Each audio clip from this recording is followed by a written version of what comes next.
미국이 아시아 7개국에 최대 47% 관세 폭탄을 터뜨렸습니다.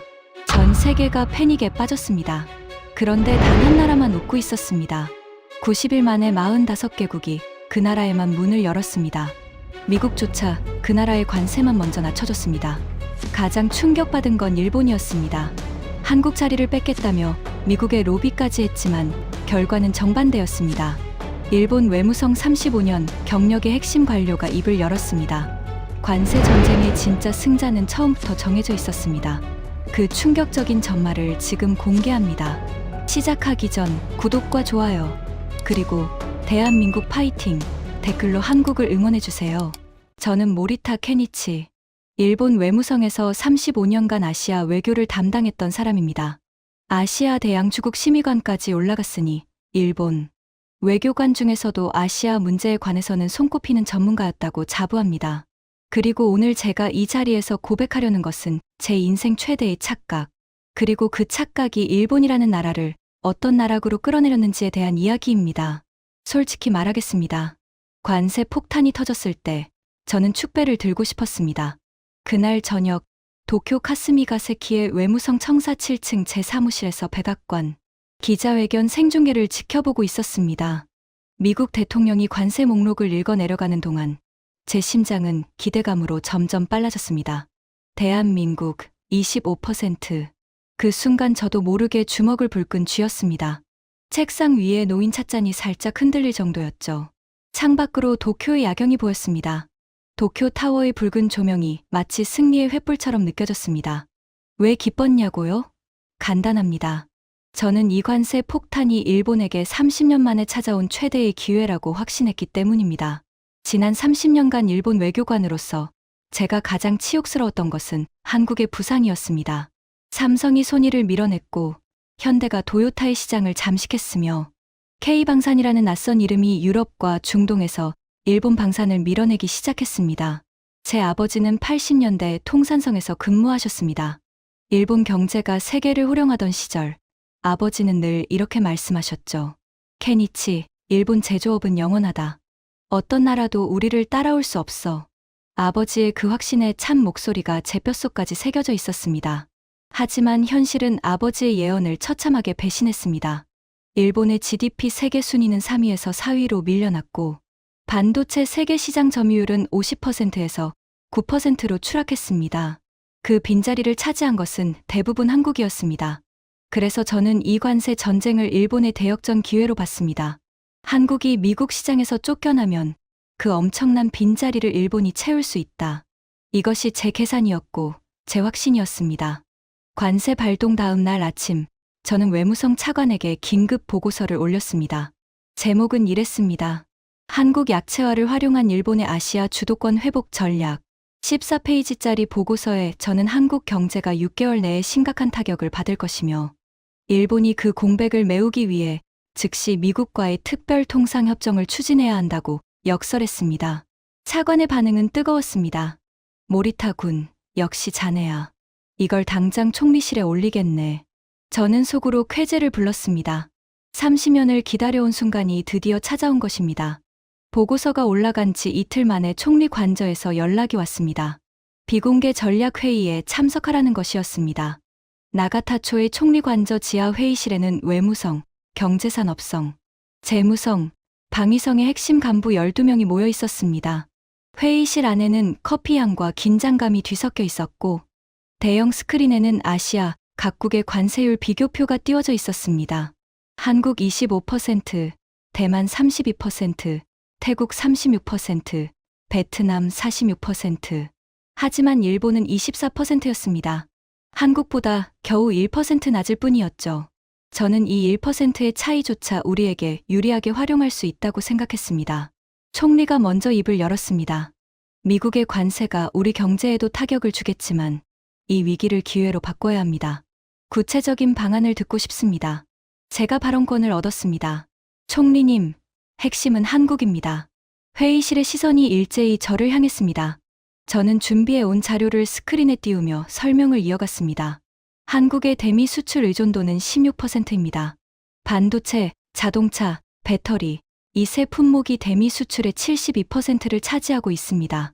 25% 관세가 부과되면 이 세 품목의 가격 경쟁력은 치명적 타격을 입습니다. 삼성의 반도체, 현대의 자동차, LG의 배터리가 미국 시장에서 밀려나는 순간 그 빈자리는 누군가가 채워야 합니다.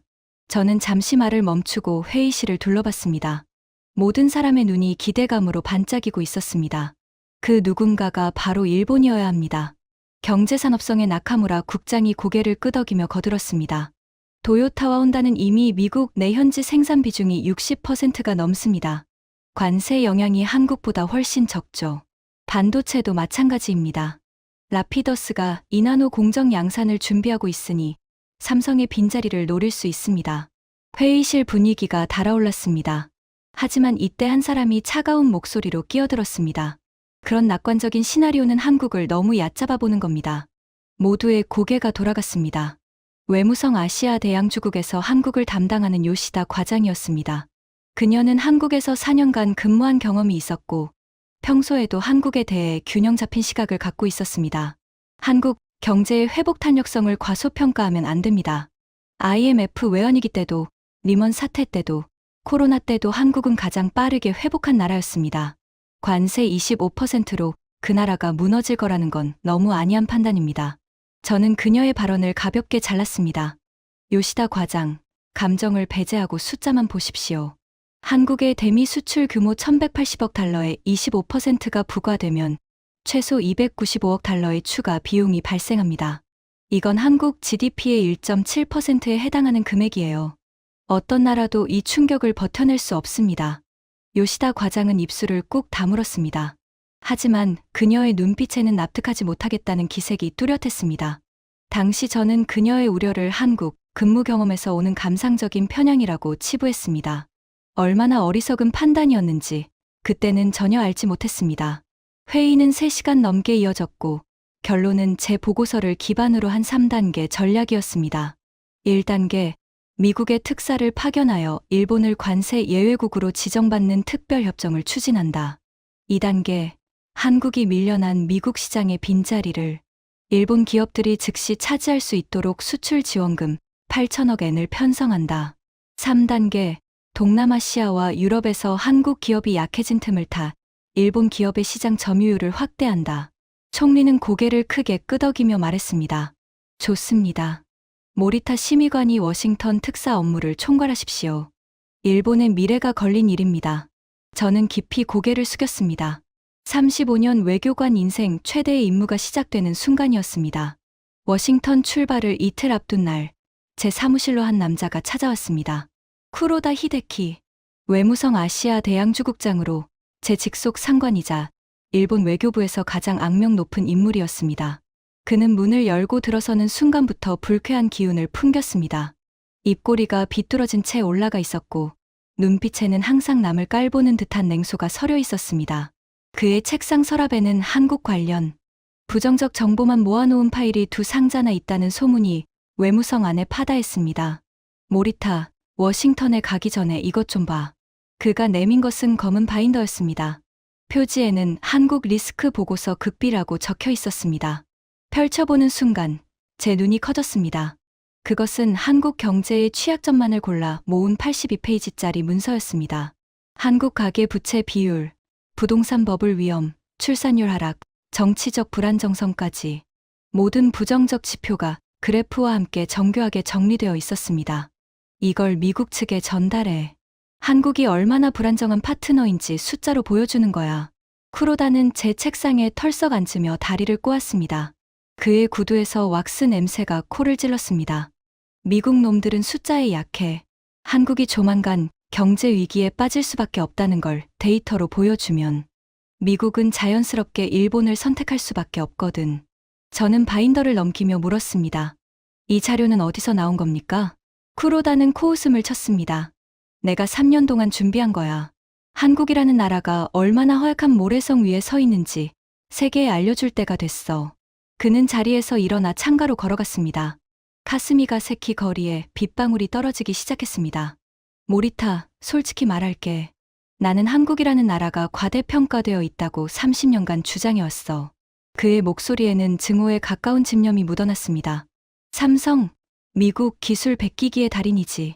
현대, 싸구려 자동차 만들다가 운 좋게 커진 거고, K방산, 싼 값에 물량 밀어넣게 하는 거잖아. 한국이 잘하는 건 딱 하나야. 남의 기술을 가져다가 싸게 파는 것. 그게 전부라고. 등골이 서늘해지는 발언이었습니다. 하지만 당시 저는 그의 극단적 표현에 불편함을 느끼면서도 본질적으로는 그와 같은 생각이었다는 사실을 부정할 수 없습니다. 정도의 차이일 뿐, 저 역시 한국을 미국의 보호 아래 성장한 나라, 독자적 생존 능력이 약한 나라로 봤으니까요. 쿠로다는 돌아서며 낮은 목소리로 덧붙였습니다. 그리고 미국 쪽에 한 가지 더 전해. 한국 방산이 중동과 유럽에서 일본과 미국 방산을 밀어내고 있다는 건 안보적 위험이라고. 한국산 무기의 핵심 부품에 중국산이 들어가 있다는 의혹이 있다고 슬쩍 흘려. 저는 움찔했습니다. 그건 사실입니까? 쿠로다는 어깨를 으쓱했습니다. 사실이든 아니든 상관없어. 의혹만 만들면 돼. 미국이 한국 방산을 견제하기 시작하면 그 시장은 자연스럽게 우리한테 돌아오니까. 그제야 저는 쿠로다가 단순히 한국을 싫어하는 수준이 아니라는 걸 깨달았습니다. 그는 체계적으로, 전략적으로 한국을 무너뜨리려 하고 있었습니다. 그것도 거짓 정보까지 동원해서요. 하지만 당시 저는 그를 제지하지 않았습니다. 오히려 속으로 이렇게 생각했죠. 방법은 과격하지만 결과적으로 일본의 이익이 된다면 나쁠 것 없다고. 이것이 제 두 번째 실수였습니다. 첫 번째 실수가 한국을 과소평가한 것이었다면 두 번째는 쿠로다의 공작에 눈을 감은 것이었습니다. 3일 후 저는 쿠로다의 검은 바인더를 서류, 가방 깊숙이 넣고 나리타 공항에서 워싱턴행 비행기에 올랐습니다. 비행기가 태평양 위를 날아가는 동안 기내 모니터에는 아시아 각국의 관세 대응 뉴스가 쉴 새 없이 흘러나왔습니다. 대만은 긴급 경제 대책 회의를 소집했고 태국은 관세 철회를 위한 외교 특사를 파견한다고 발표했습니다. 하지만 한국의 반응은 달랐습니다. 한국 대통령은 담담한 표정으로 기자회견에 나와 이렇게 말했습니다. 우리는 이미 준비가 되어 있습니다. 위기는 늘 우리를 더 강하게 만들었습니다. 저는 코웃음을 쳤습니다. 허세라고 생각했습니다. 25%의 관세 앞에서 무슨 준비가 되어 있다는 건지 과대망상도 정도가 있지 않나 싶었습니다. 비행기가 워싱턴 덜레스 공항에 착륙했을 때 저는 이번 출장이 일본 외교 역사에 빛나는 업적이 될 것이라고 굳게 믿고 있었습니다. 미국을 설득하고 한국을 대체하고 일본의 아시아 주도권을 되찾는 것. 그것이 저희 사명이었습니다. 하지만 워싱턴에서 저를 기다리고 있던 현실은 제 상상과는 완전히 다른 것이었습니다. 그리고 그 현실은 제 인생을 송두리째 뒤흔들어 놓게 됩니다. 워싱턴에서의 첫 일주일은 순조로웠습니다. 미국 무역대표부 부대표보인 리처드 헤이즈와의 면담에서 저는 쿠로다가 준비한 검은 바인더를 꺼내 놓았습니다. 한국 경제의 취약점을 조목조목 설명했고 일본이 미국의 아시아 핵심 파트너가 되어야 하는 이유를 45분간 역설했습니다. 헤이즈는 바인더를 넘기며 고개를 끄덕였습니다. 흥미로운 분석이군요. 모리타 심의관. 한국의 가계부채 비율이 GDP 대비 108%라는 건 우리도 주시하고 있는 부분입니다. 저는 내심 쾌재를 불렀습니다. 미끼를 물었다고 생각했습니다. 그리고 결정타를 날렸습니다. 헤이즈 부대표보, 일본은 미국에 대해 관세 예외 협정을 제안합니다. 일본 시장을 미국 농산물과 에너지에 전면 개방하는 대신 일본 자동차와 전자제품에 대한 관세를 10% 이하로 낮춰주십시오. 한국이 빠진 자리를 일본이 채울 수 있습니다. 헤이즈는 잠시 생각하더니 말했습니다. 검토해보겠습니다. 하지만 결정까지는 시간이 필요합니다. 저는 만족스러운 마음으로 호텔에 돌아왔습니다. 도쿄에 전화를 걸어 쿠로다에게 경과를 보고했습니다. 첫 단추는 잘 꿰었어. 미국이 관심을 보이고 있어.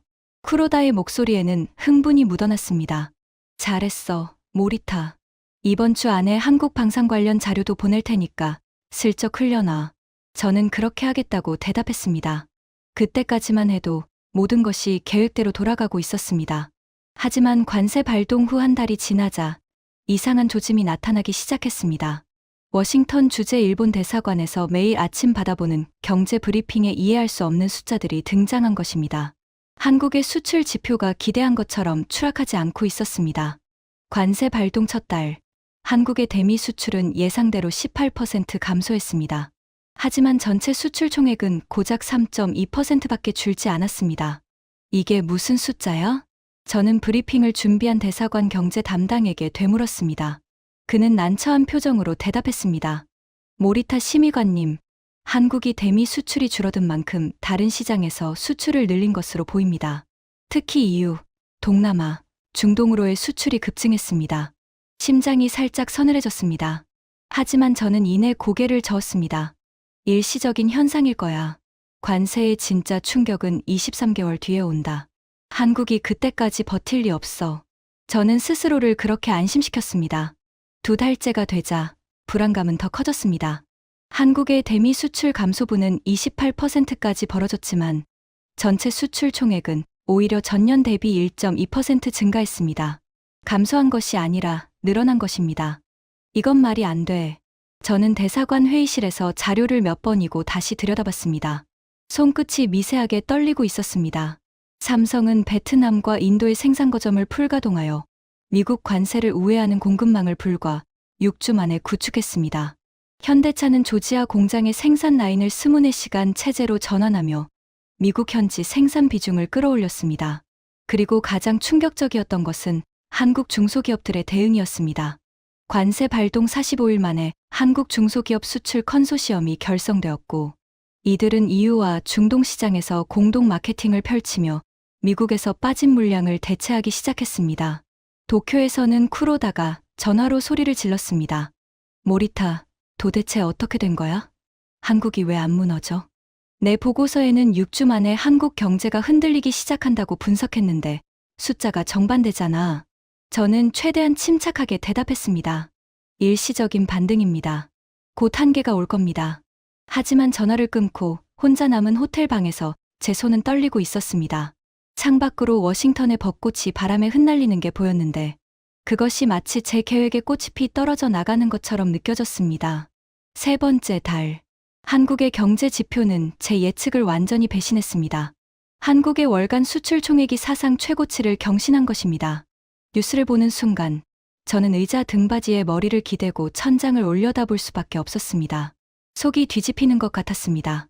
한국이 미국 시장에서 빠진 만큼, 아니 그 이상을 세계 곳곳에서 벌어들이고 있었습니다. 마치 물을 막으면 옆으로 흘러가는 강물처럼 한국의 수출은 차단된 곳 대신 열린 곳으로 맹렬하게 흘러갔습니다. 그런데 진짜 충격은 그 다음이었습니다. 관세 발동 90일째 되는 날 아침, 제 눈을 의심하게 만드는 뉴스가 터졌습니다. EU 집행위원장이 서울을 방문하여 한국과의 자유무역 협정 확대 협상을 전격 발표한 것입니다. EU는 한국산 배터리, 반도체, 자동차 부품에 대한 관세를 현행보다 30% 추가 인하하겠다고 제안했습니다. 그것도 EU 쪽에서 먼저 한국에 제안한 것이었습니다. 이건 외교적 사고입니다.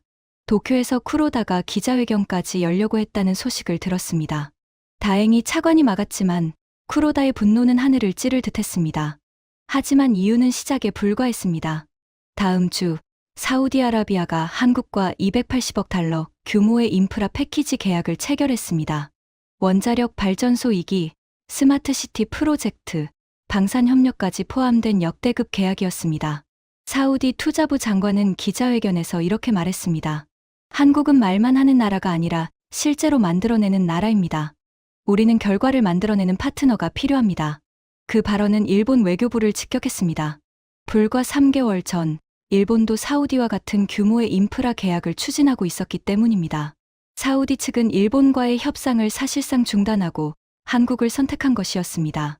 그로부터 2주 사이에 벌어진 일은 저를 완전히 혼란에 빠뜨렸습니다. 인도네시아가 한국과 78억 달러 규모의 방산 계약을 체결했습니다. 폴란드가 K2 전차 추가 도입과 천무 다연장 로켓 계약을 확정했습니다. 호주가 한국산 자주포 K9의 추가 도입을 발표했습니다. UAE가 한국 원전 2기 추가 건설 계약에 서명했습니다. 체코가 한국산 원전을 최종 선택했다는 소식까지. 석 달 만에 무려 45개국이 한국과 새로운 무역협정을 체결하거나 기존 계약을 확대했습니다. 총 금액은 1,400억 달러를 넘어섰습니다. 미국 관세로 막힌 문보다 전 세계에서 새로 열린 문이 훨씬 더 많았고 훨씬 더 컸습니다. 저는 워싱턴 대사관 집무실에서 이 숫자들을 정리하며 등줄기에 식은땀이 흐르는 것을 느꼈습니다. 종이를 잡은 손가락 끝이 하얗게 질려 있었습니다. 왜 한국만? 이것이 제 머릿속을 떠나지 않는 질문이었습니다. 같은 관세를 맞은 대만, 태국, 베트남은 이런 대우를 받지 못했습니다. 오직 한국만이 전 세계로부터 러브콜을 받고 있었습니다. 요시다 과장에게 전화를 걸었습니다. 그녀는 제 질문에 짧지만 날카롭게 대답했습니다. 모리타 심의관님, 한국이 특별 대우를 받는 게 아닙니다. 한국이 없으면 안 되기 때문에 문을 열어주는 겁니다. 그게 무슨 뜻이지? 반도체 패키징 기술, 2차전지 양극재, 유기발광 다이오드 패널, 조선 엔진 기술. 이 네 가지 분야에서 한국은 대체 불가능합니다. 전 세계 공급망이 한국 없이는 돌아가지 않아요. 각국이 문을 여는 건 호의가 아니라 생존입니다. 전화를 끊고 저는 한참 동안 멍하니 앉아 있었습니다. 요시다의 말이 귀에서 맴돌았습니다. 호의가 아니라 생존. 그 한마디가 제 뇌리에 모처럼 박혔습니다. 하지만 그때까지도 저는 인정하고 싶지 않았습니다. 제가 35년 동안 쌓아온 세계관, 아버지로부터 물려받은 일본 제조업은 영원하다는 믿음. 그것이 무너지는 것이 두려웠습니다. 관세 발동 4개월째, 워싱턴에서 제가 가장 두려워하던 일이 벌어졌습니다. 미국 무역대표부가 관세 조정안을 발표했습니다. 내용은 이랬습니다. 한국 관세 25%에서 7%로 인하, 일본 관세 24% 유지. 저는 그 뉴스를 보는 순간 다리에서 힘이 빠져 의자에 주저앉았습니다. 심장이 얼음물에 잠긴 것처럼 차갑게 수축했습니다. 숨이 제대로 쉬어지지 않았습니다. 한국은 25%에서 7%로 18%포인트나 인하받았는데 일본은 24%가 그대로였습니다. 단 1%도 깎이지 않은 것입니다. 제가 몇 달간 워싱턴에서 매달리며 추진했던 특별협정은 흔적도 없이 증발해버렸습니다. 헤이즈 부대표보에게 긴급 면담을 요청했습니다. 그는 바쁘다는 핑계로 3일이나 미루다가 겨우 15분짜리 면담 시간을 잡아주었습니다. 불과 몇 달 전 45분간 제 이야기를 경청하던 그가 이제 15분도 아까워하고 있었습니다. 헤이즈 부대표보, 이건 약속과 다릅니다. 일본은 미국의 전통적 동맹국이며 아시아에서 가장 신뢰할 수 있는 파트너입니다. 왜 한국만 관세를 낮추고 일본은 그대로입니까? 헤이즈는 서류에서 눈을 떼지 않은 채 무미건조하게 대답했습니다. 모리타 심의관, 이건 감정의 문제가 아니라 공급망의 문제입니다. 공급망이라니요? 그가 드디어 고개를 들어 저를 똑바로 쳐다봤습니다. 그의 눈에는 냉정한 계산만이 들어 있었습니다. 솔직히 말씀드리죠. 우리가 한국 관세를 유지했더니 미국 기업들이 비명을 지르기 시작했습니다. 애플은 삼성 디스플레이 없이 아이폰을 못 만들고 테슬라는 한국산 배터리 없이 전기차를 못 굴립니다. GM과 포드도 현대차의 전기차 플랫폼 기술이 필요합니다. 한국산 부품에 25% 관세가 붙으니 미국 기업들의 생산 비용이 폭등한 겁니다. 저는 반박했습니다. 일본도 같은 역할을 할 수 있습니다. 도요타도, 소니도 미국 기업의 핵심 부품을 공급하고 있습니다. 헤이즈는 고개를 저었습니다. 그 한 번의 고개짓이 제 가슴에 비수처럼 꽂혔습니다. 모리타 심의관, 미안하지만 데이터가 말하는 건 다릅니다. 미국 제조업체 500개사를 대상으로 긴급 설문을 했습니다. 한국산 부품이 대체 불가능하다고 응답한 기업이 67%입니다. 일본산 부품이 대체 불가능하다고 응답한 기업은 23%였습니다. 67% 대 23%. 그 숫자가 제 머릿속에서 폭탄처럼 터졌습니다. 일본이 한국의 3분의 1 수준이라니. 이건 제 세계관의 근본을 흔드는 숫자였습니다. 그리고 하나 더 말씀드리겠습니다. 헤이즈는 잠시 말을 멈추고 저를 응시했습니다. 그의 다음 한마디는 제 얼굴에서 피가 쭉 빠지게 만들었습니다. 당신 쪽에서 건네준 한국 리스크 보고서 있지 않습니까? 그 자료 중 한국 방산 부품에 중국산이 들어간다는 부분, 우리가 직접 검증해봤습니다. 심장이 멈추는 것 같았습니다. 결과는 완전한 허위였습니다.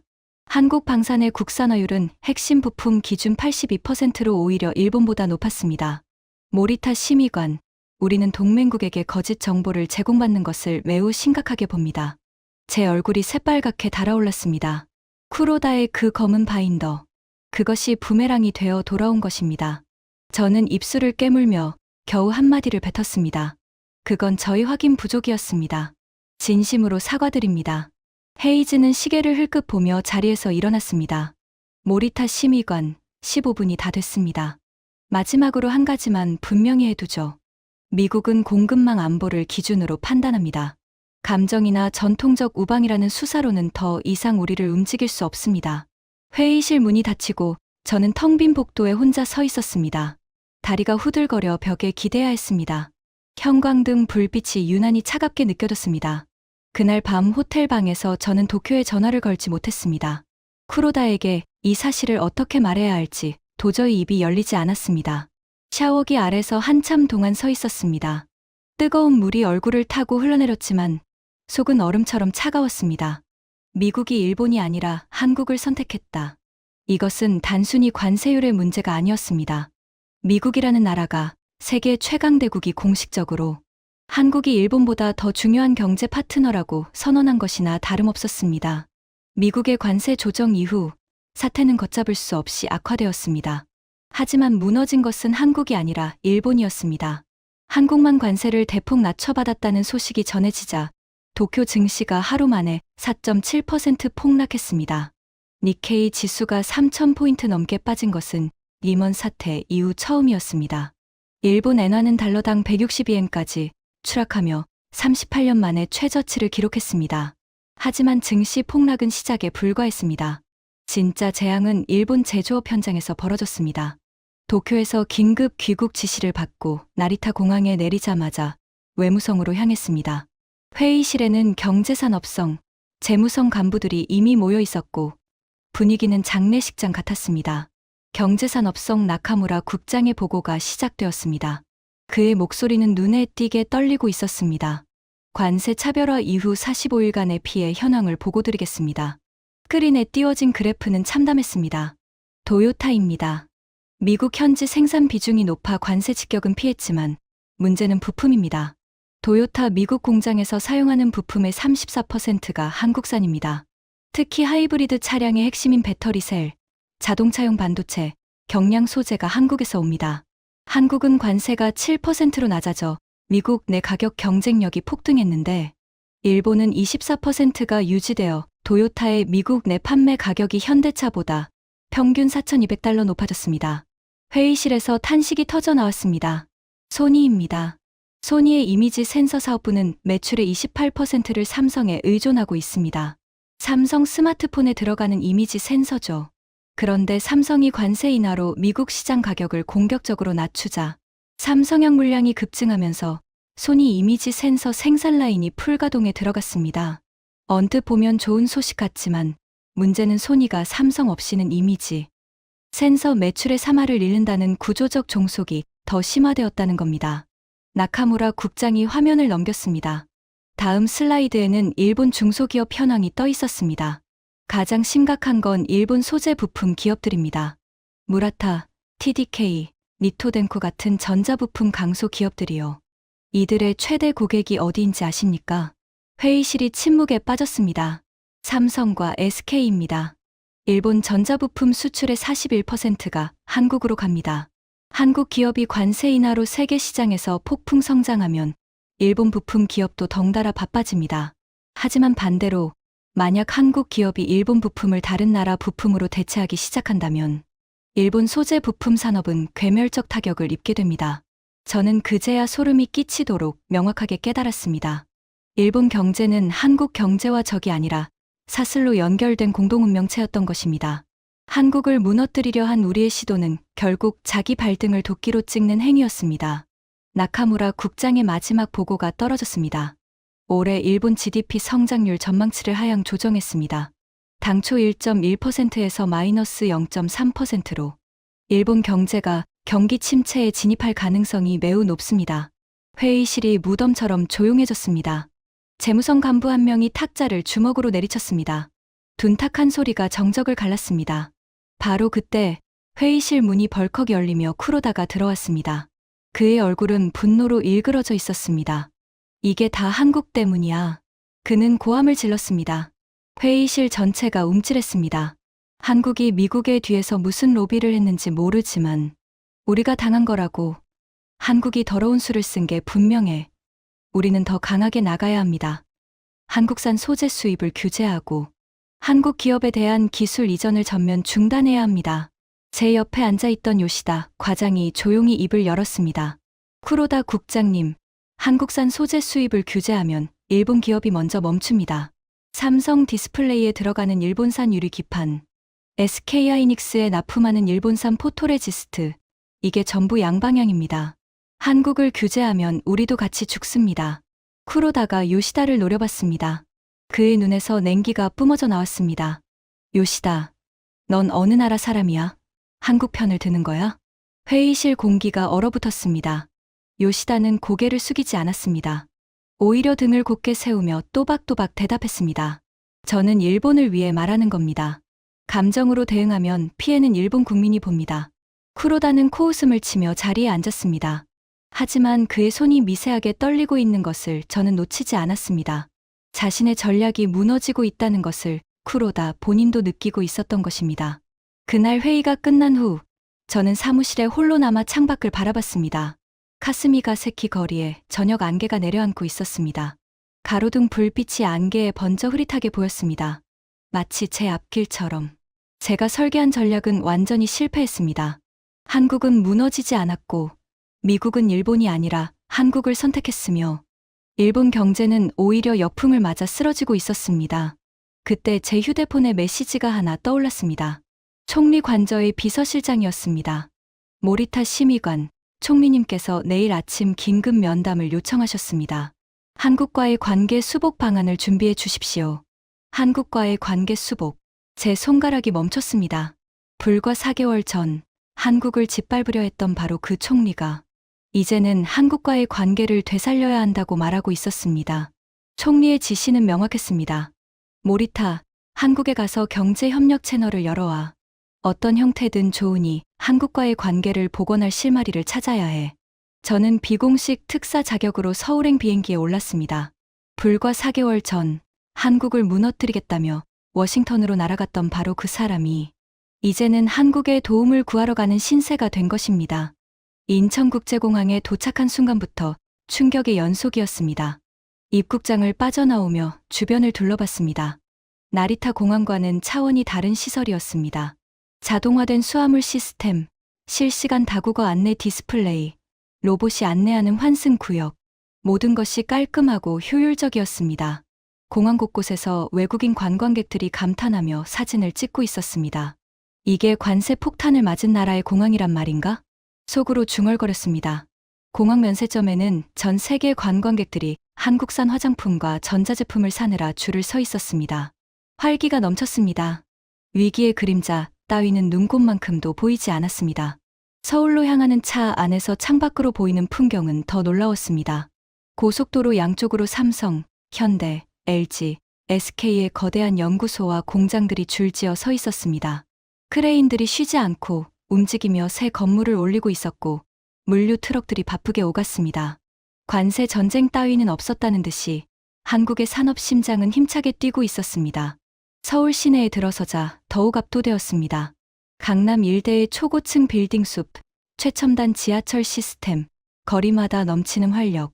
도쿄와 비교해도 전혀 뒤지지 않았고 솔직히 말하면 에너지 면에서는 서울이 도쿄를 앞서는 느낌이었습니다. 도쿄는 깔끔하지만 멈춰있는 도시 같았다면 서울은 끊임없이 무언가를 만들어내고 변화하는 도시였습니다. 다음 날 아침 한국 외교부에서 첫 면담이 잡혔습니다. 한국 측 대표는 산업통상자원부 통상교섭본부장과 외교부 아시아 태평양국장이었습니다.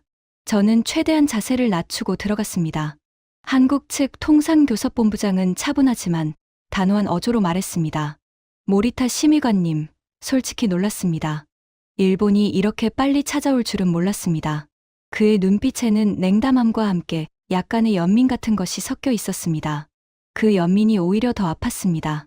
4개월 전 도쿄에서 어떤 논의가 있었는지, 워싱턴에서 미국 측에 어떤 자료가 전달되었는지 저희는 전부 알고 있습니다. 등골이 서늘해졌습니다. 한국 정보 당국이 쿠로다의 공작을 이미 파악하고 있었던 것입니다. 특히 한국 방산 부품에 중국산이 포함되어 있다는 허위 정보를 미국에 전달한 건 동맹국 간에 있어서는 안 될 행위입니다. 저는 고개를 깊이 숙였습니다. 변명할 여지가 없었습니다. 진심으로 사죄드립니다. 일본 정부를 대표해 깊이 반성하고 있습니다. 한국 측 아시아 태평양국장이 차갑게 끊었습니다. 사과는 받겠습니다. 하지만 사과만으로는 부족합니다. 구체적으로 일본이 무엇을 제안할 수 있는지 듣고 싶습니다. 협상은 쉽지 않았습니다. 한국은 완전히 우위에 있었고 그들은 그 사실을 정확히 알고 있었습니다. 하지만 노골적으로 일본을 모욕하지도 않았습니다.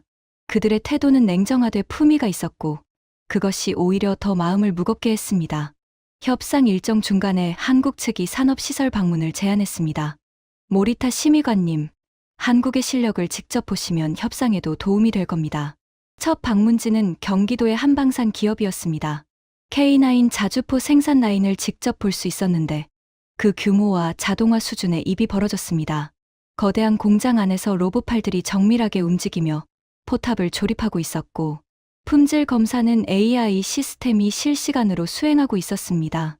공장 전체에 금속과 오일 냄새가 은은하게 배어 있었고 용접 불꽃이 군데군데에서 섬광처럼 번쩍였습니다. 현재 K9 자주포는 9개국에 수출되어 있으며 신규 계약 협상 중인 나라가 7개국 더 있습니다. 공장 관계자의 설명을 듣는 동안 제 머릿속에서는 쿠로다가 했던 말이 떠올랐습니다. K방산, 싸구려 무기 파는 나라. 그 말이 얼마나 무지한 것이었는지 눈앞에 현실이 처절하게 증명하고 있었습니다. 다음 방문지는 삼성의 반도체 단지였습니다. 보안 절차를 거쳐 들어간 클린룸 외부 전시관에서 최신 3나노 공정 기술의 설명을 들었습니다. 삼성의 엔지니어는 젊고 패기 넘치는 30대 초반이었는데 영어와 일본어를 자유자재로 구사하며 기술을 설명했습니다. 현재 3나노 GAA 공정 양산이 안정화 단계에 접어들었고 2나노 공정 연구개발도 순조롭게 진행 중입니다. 저는 생각했습니다. 일본의 라피더스는 아직 2나노 시제품도 못 만들고 있는데 삼성은 이미 3나노를 양산하고 2나노를 준비하고 있다. 이 격차가 언제 벌어진 건지, 왜 우리는 이것을 직시하지 못했는지. 세 번째 방문은 한국의 조선소였습니다. 거제도에 위치한 거대한 조선소에 도착했을 때 저는 숨이 멎는 것 같았습니다. 바다를 향해 벌어진 거대한 도크에서 세계 최대급 LNG, 운반선이 건조되고 있었습니다. 그 규모는 상상을 초월했습니다. 바닷바람이 얼굴을 세차게 때렸고 크레인들의 굉음이 가슴을 울렸습니다. 글로벌 LNG, 운반선 수주의 78%가 한국 조선소입니다.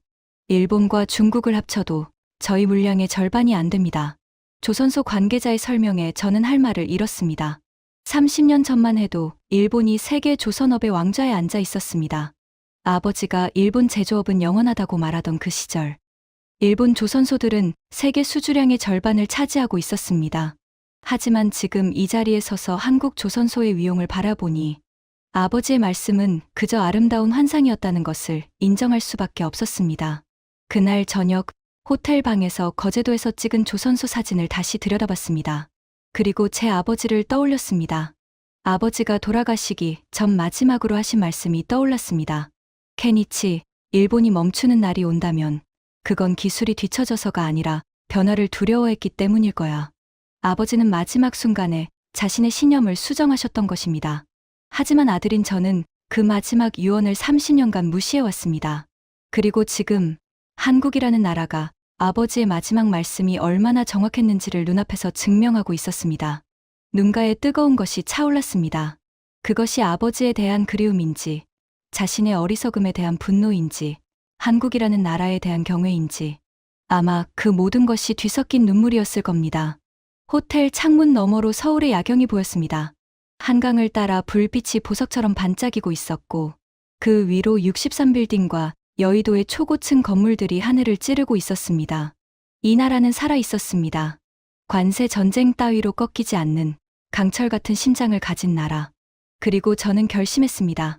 도쿄로 돌아가면 모든 진실을 있는 그대로 보고하겠다고. 쿠로다가 무슨 소리를 하든 일본의 미래를 위해서는 한국과 손을 잡는 수밖에 없다는 것을 총리에게 직접 말하겠다고. 하지만 저는 그때 아직 몰랐습니다. 도쿄에서 쿠로다가 제가 없는 동안 무슨 짓을 벌이고 있었는지를, 그리고 그것이 일본을 얼마나 더 깊은 수렁으로 끌어넣게 되는지를. 서울에서 도쿄로 돌아온 날, 나리타 공항에 내리자마자 이상한 기운을 느꼈습니다. 외무성에서 마중 나온 직원의 표정이 심상치 않았습니다. 차 안에서 그가 조심스럽게 말했습니다. 모리타 심의관님, 심의관님이 서울에 계시는 동안 큰일이 벌어졌습니다. 무슨 일인데? 쿠로다 국장님이 한국 반도체 기업에 대한 수출 규제를 독단으로 추진하셨습니다. 불화수소와 포토레지스트 3개 품목에 대해 수출 허가 심사를 강화한다고 경제산업성에 공문을 보내셨어요. 피가 머리끝까지 치솟았습니다.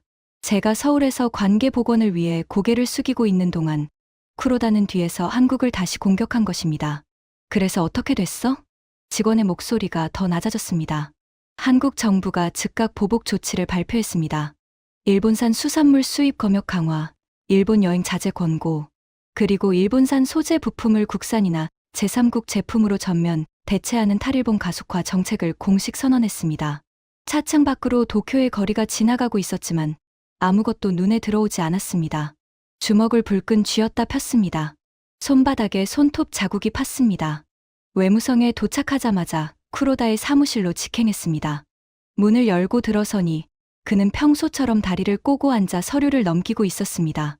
마치 아무 일도 없었다는 듯이.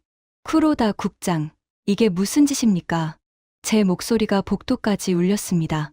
35년 외교관 경력에서 상관에게 이렇게 소리를 지른 건 처음이었습니다. 쿠로다는 눈 하나 깜짝하지 않았습니다. 무슨 짓이라니?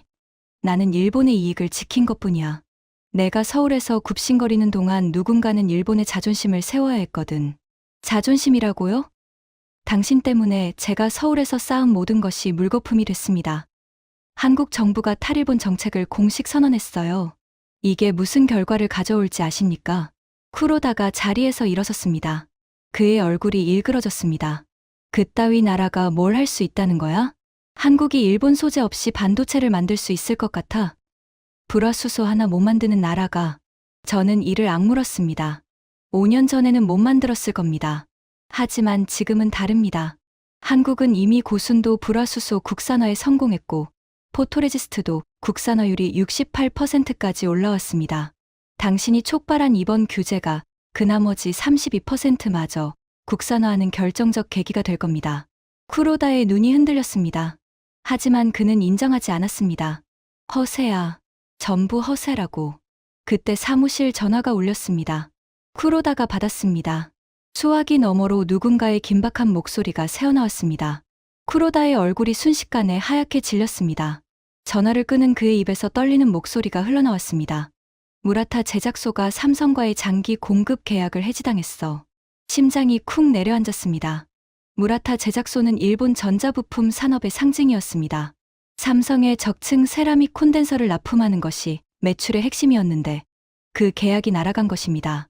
삼성이 대만과 한국 국내 업체로 공급선을 전환한다고 통보했대. 쿠로다의 다리가 풀리는 것이 보였습니다. 그는 천천히 의자에 주저앉았습니다. 그 거만하던 남자의 얼굴에 제가 35년간 한 번도 본 적 없는 표정이 떠올랐습니다. 공포였습니다. 일주일 사이에 무라타뿐만 아니라 TDK, 니토덴코, 시네스와까지 한국 기업들로부터 계약 축소 통보를 받았습니다. 일본 소재 부품 기업들의 주가가 줄줄이 폭락했고 도쿄 증시는 또다시 대혼란에 빠졌습니다. 여론이 들끓었습니다. 일본 언론은 쿠로다의 독단적 수출 규제를 파헤치기 시작했습니다. 아사히 신문은 일면에 이렇게 보도했습니다. 외무성 국장의 독단, 일본 소재 산업의 치명상. 요미우리 신문은 더 날카로웠습니다. 쿠로다 국장의 반환 공작, 한국 방산 허위 정보까지 미국에 전달. 미국에 전달한 검은 바인더의 존재까지 언론에 공개된 것입니다. 제가 워싱턴에서 헤이즈에게 건넨 그 자료가 이제 일본 국민 앞에 드러났습니다. 총리 관저는 즉각 쿠로다를 경질했습니다. 35년 외무성 경력이 하루아침에 끝장난 것입니다. 쿠로다는 외무성 정문을 빠져나가면서 기자들의 카메라 플래시 세례를 받았습니다. 한때 일본 외교의 실세였던 남자의 최후치고는 너무나 비참한 모습이었습니다. 하지만 저는 그를 동정할 수 없었습니다. 그의 광기 어린 집착이 일본에 얼마나 큰 피해를 입혔는지 생각하면 분노만 치밀었습니다. 동시에 그 광기에 동조했던 제 자신에 대한 수치심이 가슴을 짓눌렀습니다. 쿠로다가 물러난 후 총리는 저를 한국과의 관계 복원 총괄 책임자로 임명했습니다. 한일 경제협력 정상화를 위한 특별 태스크포스가 만들어졌고 저는 그 수장이 되었습니다. 다시 서울을 찾았습니다. 이번에는 공식 방문이었습니다. 한국 정부는 냉담했지만 문은 열어주었습니다. 협상은 고통스러웠습니다. 한국 측은 일본의 모든 수출 규제 철회, 한국 방산에 대한 허위, 정보 유포 공식 사과, 그리고 한일 소재 부품 공동연구 기금 설립을 요구했습니다. 모든 조건을 수용했습니다. 다른 선택지가 없었습니다. 협상이 마무리된 날, 한국 측 통상교섭본부장이 저에게 말했습니다. 모리타 심의관님, 한 가지 묻겠습니다. 처음 워싱턴에 갔을 때 정말로 한국이 관세 한 방에 무너질 거라고 믿으셨습니까? 저는 잠시 침묵했습니다. 그리고 솔직하게 대답했습니다. 네, 진심으로 믿었습니다.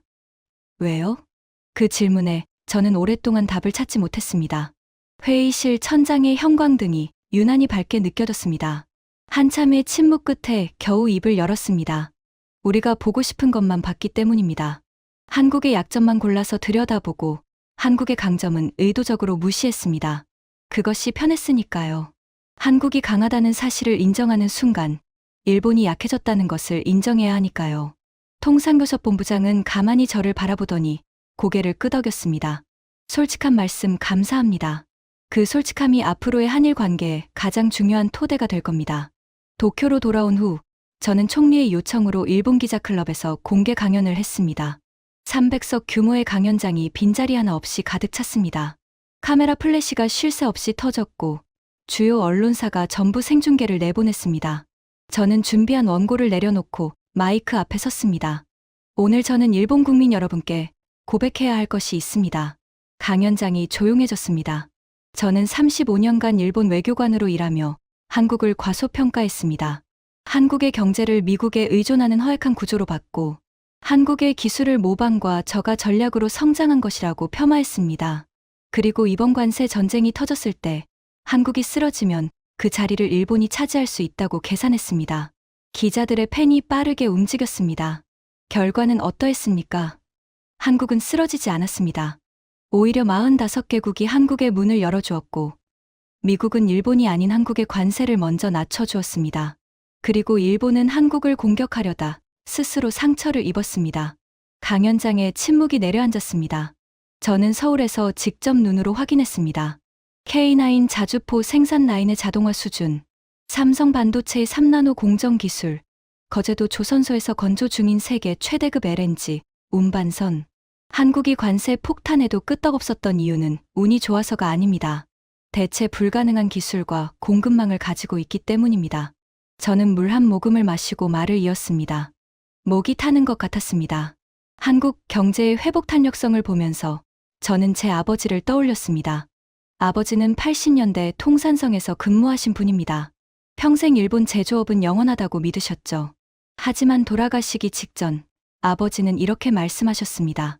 케니치, 일본이 멈추는 날이 온다면 그건 기술이 뒤처져서가 아니라 변화를 두려워했기 때문일 거야.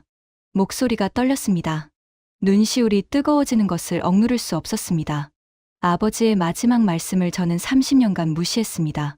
변화를 두려워하면서 한국이라는 거울에 비친 일본의 모습을 외면하면서 과거의 영광에 매달리며 살았습니다. 강연장 앞줄에 앉은 한 나이 든 기자가 안경을 벗고 눈가를 닦는 것이 보였습니다.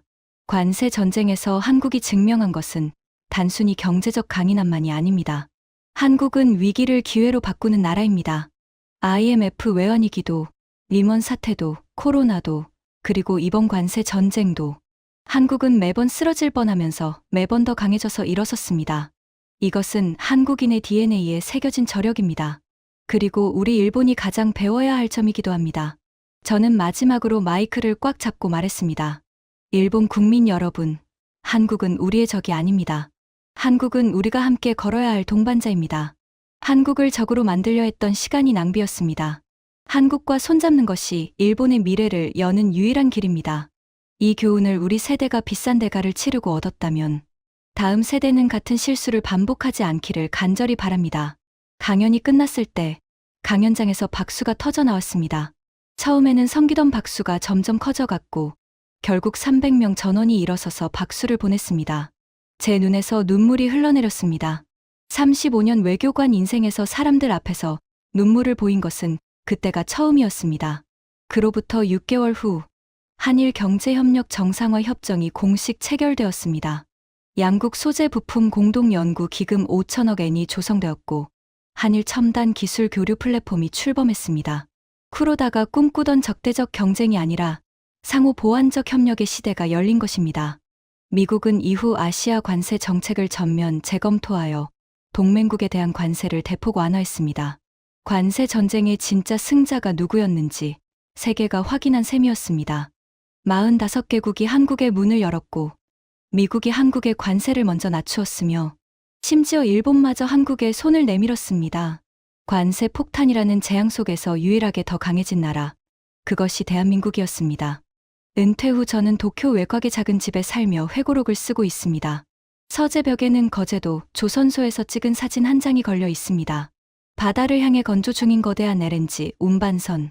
그 사진을 볼 때마다 저는 생각합니다. 한국이라는 나라는 결코 관세 따위로 멈출 수 있는 나라가 아니었다고. 아버지가 마지막에 깨달으셨던 것처럼 진정한 힘은 과거의 영광에 매달리는 것이 아니라 끊임없이 변화하고 도전하는 정신에서 나옵니다. 한국은 그것을 온 세계에 증명했습니다. 그리고 저는 그 증명의 현장에 있었던 것이 제 인생에서 가장 값진 경험이었다고 이제야 말할 수 있습니다. 지금까지 일본 외무성 35년 경력의 모리타 케니치가 경험한 관세 전쟁의 충격적인 진실이었습니다. 대한민국의 저력에 가슴이 벅차오르셨다면 이 이야기를 주변 분들께 널리 공유해 주세요.